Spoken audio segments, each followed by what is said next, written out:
வணக்கம். அறிவியல்புரத்துக்கு வரவேற்கிறோம்.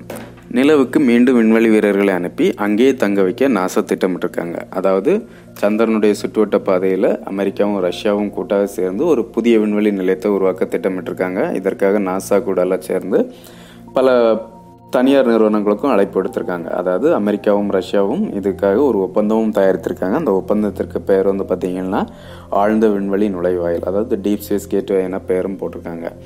இந்த புதிய விண்வெளி நிலையத்தினுடைய முதல் பகுதி வேலையை அதாவது வருகின்ற 2024ஆம் ஆண்டு டு 2026 இந்த இடைப்பட்ட காலங்களில் நிறைவேற்றி முடிக்க திட்டமிட்டிருக்காங்க. இதற்கான வேலைகளில் விண்வெளி வீரர்களும் ரெடி ஆயிட்டாங்க.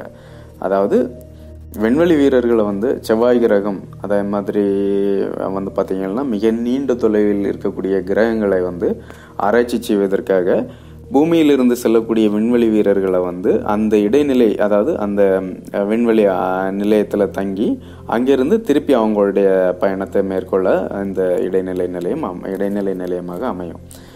இது முக்கியமாக பார்த்தீங்கன்னா எப்படின்னா, நம்ம ஒரு இடத்துல இருந்து இன்னொரு இடத்துக்கு பஸ்லேயோ இல்லை ட்ரெயின்லேயோ ஃப்ளைட்லேயோ எது வழியாவோ நம்ம இப்போ செல்லும்போது நம்மளுக்கு இந்த கனெக்டிங், அதை இப்போ ஃப்ளைட்டில் போனீங்கன்னு சொன்னால் கனெக்டிங் ஃப்ளைட்டுன்னு இருக்கும். அதாவது ஒரு நிலையத்தில் இறங்கி திருப்பி அங்கேருந்து அடுத்த நிலையத்துக்கு போகிறது மாதிரி இருக்கும், அடுத்த நம்ம நாட்டுக்கு போகிற மாதிரி இருக்கும். இதே மாதிரி பேருந்தில் நம்ம இப்போ ஒரு ஊர்லேருந்து இன்னொரு ஊருக்கு போகணும்னா நம்ம இடையில நிறைய ஊர்களுடைய நிலையம், அதாவது பேருந்து நிலையங்கள் இருக்கும். இதை மாதிரி தாங்க நம்மளுடைய ஸ்பேஸ்லேருந்து, அதாவது நம்மளுடைய பூமியிலிருந்து நம்மளுடைய விண்வெளி வீரர்கள் அந்த இடைநிலை நிலையத்துக்கு, அதாவது அந்த விண்வெளி நிலையத்தில் அடைஞ்சிட்டு அங்கிருந்து அவங்க திருப்பி ஆராய்ச்சிக்கு போகக்கூடிய அந்த விண்வெளி ஆராய்ச்சிக்கு போகக்கூடிய அந்த கிரகங்களை அடையிறதுக்காக அவங்களுடைய பயணத்தை தொடர்வதற்காக இது ஒரு நிலையமாக, அதாவது இடைநிலை நிலையமாக அமையும். அதுதான் அந்த முக்கியமாக அந்த விண்வெளி நிலையத்தை உருவாக்க திட்டம்.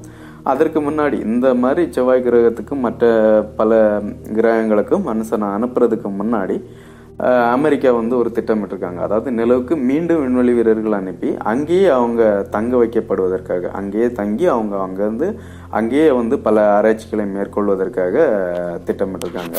இதனுடைய ஒப்பந்தத்திலையும் அமெரிக்காவினுடைய அதிபர் டொனால்ட் ட்ரம்ப் கையெழுத்திட்டிருக்காரு. இது குறித்து நாசாவின் தலைமை நிர்வாகி ஜிம் பிரின்ஸ்டனும் அறிக்கை விட்டிருக்காங்க. அதாவது முக்கியமாக கூடிய விரைவில் நிலவில் மறுபடியும் மனிதர்கள் கால் வைக்க அல்ல குடிபுக கிளம்பி விட்டார்கள். நல்லதே நடக்கட்டும். நன்றி.